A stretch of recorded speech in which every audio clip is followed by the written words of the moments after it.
नमस्कार, मैं हूं पवन त्यागी। ममता बनर्जी पर एक बार फिर से अमित शाह ने प्रहार किया है और उन्होंने ममता बनर्जी के उस बयान पर ममता बनर्जी को चेतावनी देते हुए ये कह दिया कि ममता बनर्जी, जिस तरह से कलकत्ता हाई कोर्ट का जो आदेश है जिसमें ये कहा गया है कि जो मुस्लिमों को धर्म के आधार पर ममता बनर्जी सरकार ने आरक्षण दिया है, ओबीसी कम्युनिटी का हक मारकर, नियमों को ताक पे रखकर इसको गहरी चुनौती अमित शाह ने बताया। और उन्होंने कहा कि जिस तरह से ममता बनर्जी घुसपैठियों को सुविधाएं दे रही है, ये देश के लिए चिंता का विषय है। डेमोग्राफी को बदला जा रहा है और उन्होंने ये दावा कर दिया कि इस तरह से ममता बनर्जी सरकार जो कर रही है, ये अब पश्चिम बंगाल की जनता समझ चुकी है कि ममता बनर्जी की सरकार जिस तरह का तुष्टीकरण का रास्ता अपनाए हुए है, उससे बंगाल की कंगाली होना लाजमी है। अमित शाह ने इतना ही नहीं, ये तक कह दिया कि जिस तरह से अब लोकसभा का चुनाव है, भारतीय जनता पार्टी 42 में से 30 सीटें जीतने जा रही है। रिजल्ट आने के बाद ये पश्चिम बंगाल की सरकार गिर जाएगी। अमित शाह का यह बयान आपको बता दूं कि कोई हल्के में लेने की जरूरत नहीं है। ये मैं पहले भी आपको एक वीडियो में बता चुका हूं कि पश्चिम बंगाल में आज के समय में जो टीएमसी के अंदर राष्ट्रवादी लोग हैं, यानी जो विधायक राष्ट्रवादी हैं, वो असहज महसूस कर रहे हैं और ममता के खिलाफ बोलने की हिम्मत ओपनली भले ही ना हो, अंदर अंदर वो इस बात को जरूर कहते हैं कि ममता बनर्जी ने जो रास्ता चुना है, उस रास्ते पर चलकर पश्चिम बंगाल में जिस तरह से घुसपैठियों को बसाया जा रहा है, सरकारी सुविधाएं दी जा रही है, अभी तक यहां तक सीमित था, अब सुनने में यह आने लगा है कि वो नौकरियों में घुसपैठ कर रहे हैं, वो व्यापार में घुसपैठ कर रहे हैं। और अब ममता बनर्जी जिस तरह से आरक्षण दे रही है, इस आरक्षण को लेकर के आपको बता दूं 2010 में एक नोटिफिकेशन जारी हुआ था और वहां आपको बताएं कि इस मामले को लेकर हुआ यह था कि राज्य का जो पिछड़ा आयोग है, उसके एक नोटिफिकेशन के कारण यह हुआ कि 10% जो आरक्षण है वो ओबीसी को दिया जाए। और उसमें कौन कौन शामिल होंगे, तो ये कौन कौन शामिल होंगे को लेकर के 42 समुदाय उसमें निकाले गए, जैसे कि गद्दी हैं या कोई और ओबीसी, जो बंगाल के जो 42 ऐसी कम्युनिटी हैं जिनको ये तय हुआ कि उनको ओबीसी कम्युनिटी में शामिल किया जाएगा। लेकिन ममता बनर्जी ने क्या किया, उस 42 में 41 कम्युनिटी मुस्लिमों में जो थी वो शामिल कर ली। अब आप सोचिए कि कोई अगर अपने नाम के आगे पंडित लगाए तो वो पंडित नहीं हो जाता, उसकी बैकग्राउंड देखनी पड़ती है। कोई अगर अपने आप के नाम के आगे या फॉर्म भरने में दलित लिख दे तो उसके पीछे की हिस्ट्री देखनी चाहिए कि उसके पिता दलित थे कि नहीं, बाबा भी दलित थे कि नहीं, किस परिवार में वो जन्मा है। ऐसे थोड़ी किसी ने लिख दिया मेरे को ओबीसी कम्युनिटी में शामिल कर लो, हमने कर लिया क्योंकि हमें करना था और इसीलिए इस पर ऑब्जेक्शन आया। लेकिन ममता बनर्जी कह रही है कि ये बीजेपी के लोग कोर्ट में चले गए और ये जिस तरह से कोर्ट के जरिए कर रहे हैं, भले ही कोर्ट का फैसला कुछ भी हो, मैं नहीं मानूंगी। तो भाई मैं नहीं मानूंगी आप कहिए। इस पर अमित शाह जी ने तो सीधी सीधी चेतावनी दे दी कि आपकी सरकार ही नहीं रहेगी। लेकिन इस पर मोदी जी की भी टिप्पणी आई। इंडिया टीवी के एक मेगा शो में लंबा इंटरव्यू रजत शर्मा जी ने किया और उसमें भी इस बात को कहा कि ममता बनर्जी जिस तरह की बातें बोल रही हैं कि भाई मैं कोर्ट का फैसला नहीं मानूंगी। मोदी जी ने सवाल कर दिया, पूरे इंडिया अलायंस से सवाल कर दिया कि ये जो पूरा इंडिया अलायंस है मुझे बदनाम कर रहा है, यानी मोदी जी पर सवाल उठा रहा है कि मोदी जी अगर तीसरी बार प्रधानमंत्री बने तो वो संविधान बदल देंगे, वो ओबीसी और एसटी एससी का वो आरक्षण खत्म कर देंगे। तो उन्होंने सवाल किया कि अगर ममता बनर्जी खुलेआम ये घोषणा कर रही है कि मैं ओबीसी कम्युनिटी का जो हक है उसमें घुसपैठ करके घुसपैठियों को अगर आरक्षण दिया है और कोर्ट ने मना किया है, तो ममता बनर्जी ओपनली कह रही है मैं कोर्ट का फैसला नहीं मानूंगी। क्या इंडिया अलायंस के किसी भी नेता ने ममता बनर्जी से यह पूछने की हिम्मत की कि भाई हम तो ओबीसी को चुनाव का मुद्दा बना रहे हैं?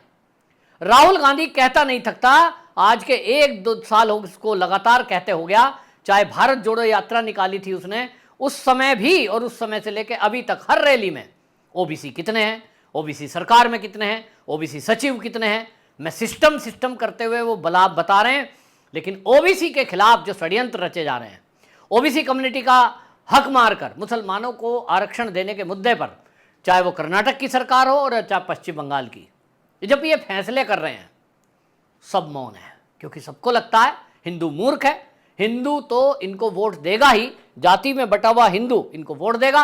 हाँ, इनको जो वोट चाहिए, जिसकी चिंता है, वो है मुस्लिम कम्युनिटी।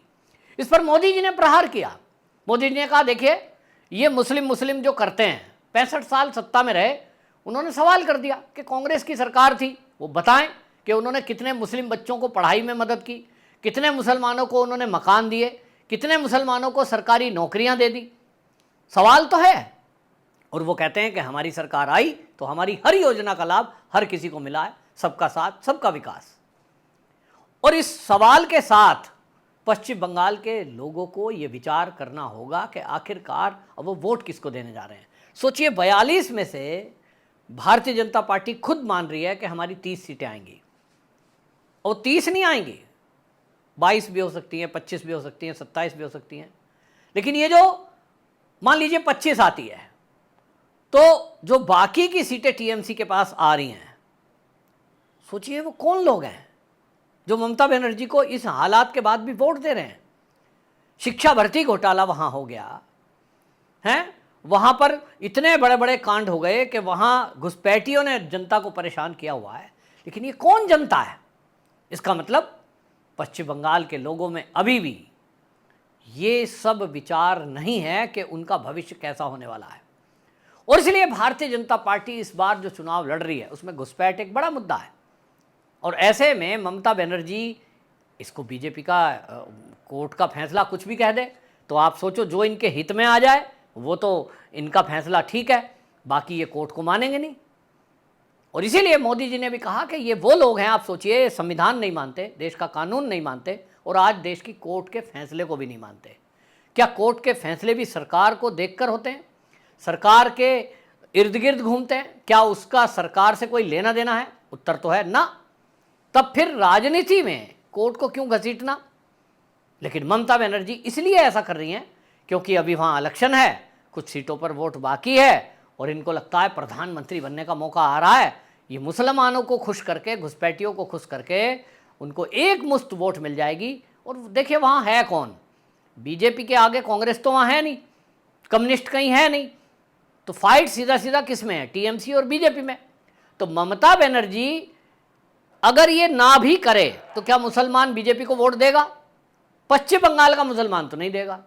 जो घुसपैठिए हैं, जिस मोदी जी ने सीए लागू कर दिया, जो मोदी जी एनआरसी कराने की बात कर रहे हैं, क्या बांग्लादेश के आए हुए जो घुसपैठिए हैं 5 करोड़, उनमें से कोई एक मोदी को वोट देगा? उत्तर है ना। तो ममता बनर्जी ओबीसी का हक क्यों मार रही है? ओबीसी कम्युनिटी का हक ना मारे, ओबीसी का आरक्षण ओबीसी को जाने दे, मुसलमानों को अल्पसंख्यक की जो सुविधा है वो उनको मिलने दे, तो भी ये मुस्लिम वोट ममता बनर्जी को ही मिलना है, बीजेपी को वोट नहीं मिलना है। लेकिन ममता बनर्जी ऐसा लगता है कि उनका पूरा, एक तरह से मैं कहूं कि अपने राज्य में इस्लामीकरण करने की तरफ दिमाग चल पड़ा है। कहीं ना कहीं ये गहरी साजिश है। जिस तरह से अमित शाह जी ने कहा है कि डेमोग्राफी को चेंज करके ये देश के लिए खतरा पैदा किया जा रहा है। पश्चिम बंगाल के लोगों को ये सोचना होगा। आज चुनाव है, भारतीय जनता पार्टी वहाँ मेहनत कर रही है क्योंकि वो देश है, देश का एक हिस्सा है, और इसीलिए भारत माता का एक अंग है। लेकिन उनको ये सोचना होगा जो वहाँ के लोग हैं कि वो टीएमसी को जब वोट कर रहे हैं उसके पीछे का उनकी सोच क्या है, किस आधार पर। तो कोई आधार तय तो करना पड़ेगा। मेरी सरकार को वोट डालते समय आपको मैं बता रहा हूँ, जब दिल्ली में शीला दीक्षित जी की सरकार थी तो मेरी पसंद की सरकार थी, क्योंकि शीला दीक्षित जी के समय में कांग्रेस की सरकार भले ही सही, लेकिन उन्होंने जो दिल्ली में विकास किए हैं उस विकास को हमने देखा है। शीला दीक्षित जी व्यक्तिगत रूप से, मैं किसी एक दल के साथ कभी गया था और आप देखिए किस तरह से वहाँ लोगों को स्वागत करती थी। मैं एक मजदूर यूनियन के साथ एक बार गया, मेरा जाना हुआ उनके आवास पर, और बिल्कुल सहज रूप से समस्याओं को सुनती थी, समस्याओं का समाधान करती थी, अपने कार्यकर्ताओं का ध्यान करने के साथ साथ दिल्ली का जो विकास किया है वो गजब का था। तो मुझे अगर दिल्ली में उनके समय में वोट डालने का मौका मिलता तो मैं शीला दीक्षित को ही वोट करूंगा निश्चित रूप से। मेरे लिए भारतीय जनता पार्टी का अगर वहाँ कोई लीडर नहीं है, मुझे लीडरशिप नहीं दिखाई दे रही, तो मैं क्यों अपनी वोट खराब करूँगा? मुझे विकास करने वाला बंदा चाहिए। जितने दिल्ली के अंदर शीला दीक्षित के समय में पुल और बाकी बिल्डिंगें और बाकी सी चीज़ें, इंफ्रास्ट्रक्चर जो खड़ा हुआ वो जो है गजब का था। और इसी तरह से लोगों को अपना वोट डालते समय ये विचार करना चाहिए कि देश के हित में कौन है, वो बीजेपी हो या कांग्रेस, समाजवादी पार्टी हो या टीएमसी, आकलन करना चाहिए कि देश के हित में कौन है, समाज के हित में कौन है। क्या कोई समाज को बांटने और लड़ाने का काम कर रहा है, या समाज को एकजुट करके वो सबका साथ, सबका विकास, सबका विश्वास, सबका प्रयास, इस तरह की बातें कर रहा है। तो क्या उसमें हकीकत है कि नहीं? ऐसा तो नहीं कि मोदी जी इस तरह का नारा दे रहे हैं और वो झूठ ही बहका रहे हो। ममता बनर्जी को बदनाम किया जा रहा है, घुसपैठियों को वो कुछ मदद कर नहीं रही है। ये आरक्षण का मुद्दा है, ओबीसी का कोई हक मारा ही नहीं है। ये जनता को आकलन करना होगा और आकलन करेगी, तब विचार करके अगर वोट करेंगे तो 5 साल पछताना नहीं पड़ेगा। ममता बनर्जी के इस फैसले से अभी उनको जो हाई कोर्ट का आदेश है उसको वो चाहे सुप्रीम कोर्ट में चुनौती देंगी। उनका एक और तरीका है और वो है विधानसभा। बंगाल की विधानसभा में वो चुनाव के बाद सत्र में अगर ऐसा नोटिफिकेशन जारी कर देंगी, यानी वहाँ से एक नियम पास करा देंगी, तो फिर वो ऐसा कर पाएंगी। और इसी के लिए अमित शाह ने कहा कि वहाँ चुनाव के रिजल्ट के बाद सरकार ही गिर जाएगी, हम ममता बनर्जी को ऐसा नहीं करने देंगे। और हम जब वो कह रहे हैं, उनकी इतनी संख्या नहीं है कि वो सरकार गिरा सकें और बना सकें। टीएमसी के अंदर से, और आपको खास बात बता रहा हूं कि उन्हीं के खासम खास ममता बनर्जी के, वो ममता दीदी को छोड़कर अलग चले जाएंगे, क्योंकि तुष्टीकरण बहुत लोगों को पसंद नहीं आ रहा है। आपकी क्या राय है? कमेंट बॉक्स में जरूर बताएं। वंदे मातरम।